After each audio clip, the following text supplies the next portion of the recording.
I'm a big Scream fan. I don't know about you guys, but I really like all four of the previous movies. But you guys said you just saw the trailer before Yeah. hopping on stream with me today. So what Yeah. did you guys think of it?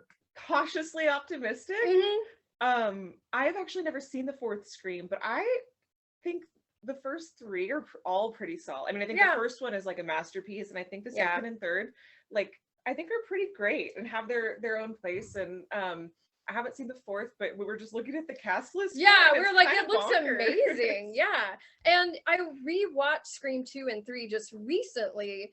And the writing, some of the themes in the second one, like they have Sydney portraying Cassandra, who sees doom and disaster coming, but nobody believes her. I was like, that's so smart, you know, because I actually connected the Cassandra complex to a lot of final girls in my zine, that they are not believed until it's too late.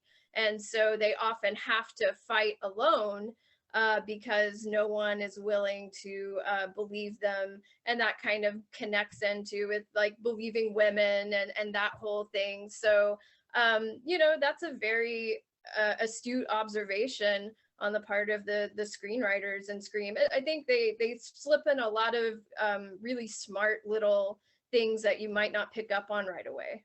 There's so much that they have done with like taking, you know, making comments on the horror genre. Even Scream 4 is kind of commenting on the concept of a reboot.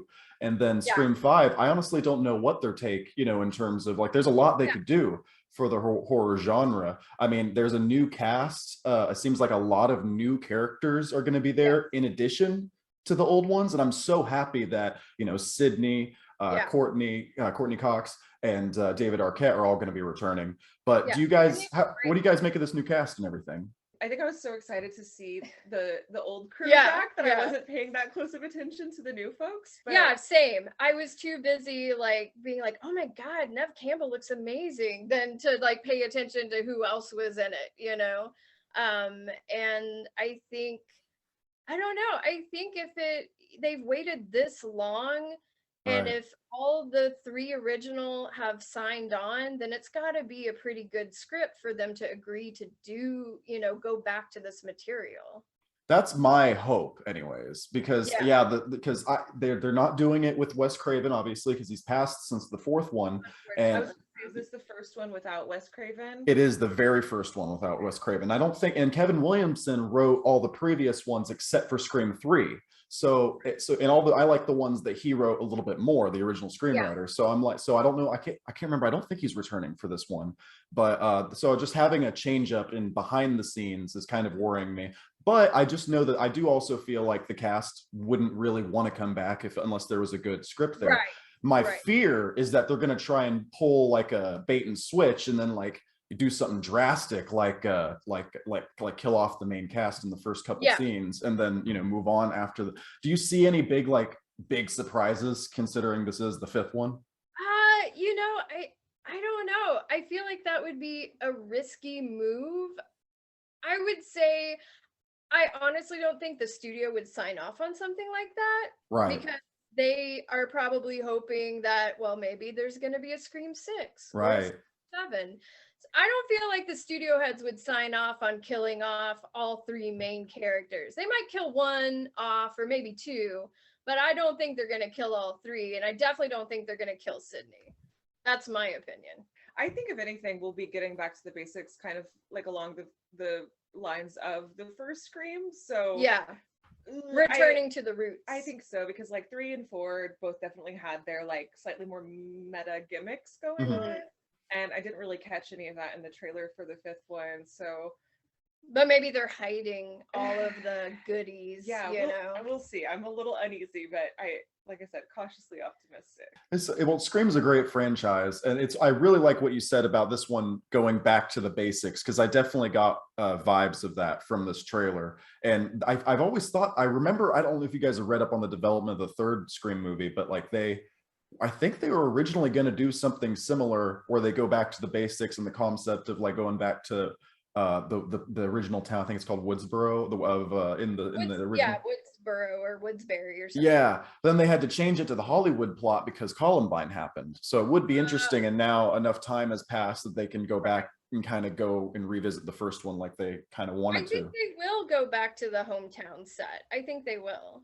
And there definitely seem to be nods to like the opening with Drew Barrymore. And I'm curious to see, because the trailer, there's not a ton of info except for the ultra basics. So I'm really curious to see what they do with it. Yeah. And they may be doing that thing that they did in Nightmare 3 where they're setting up the younger girl to be the new Sydney.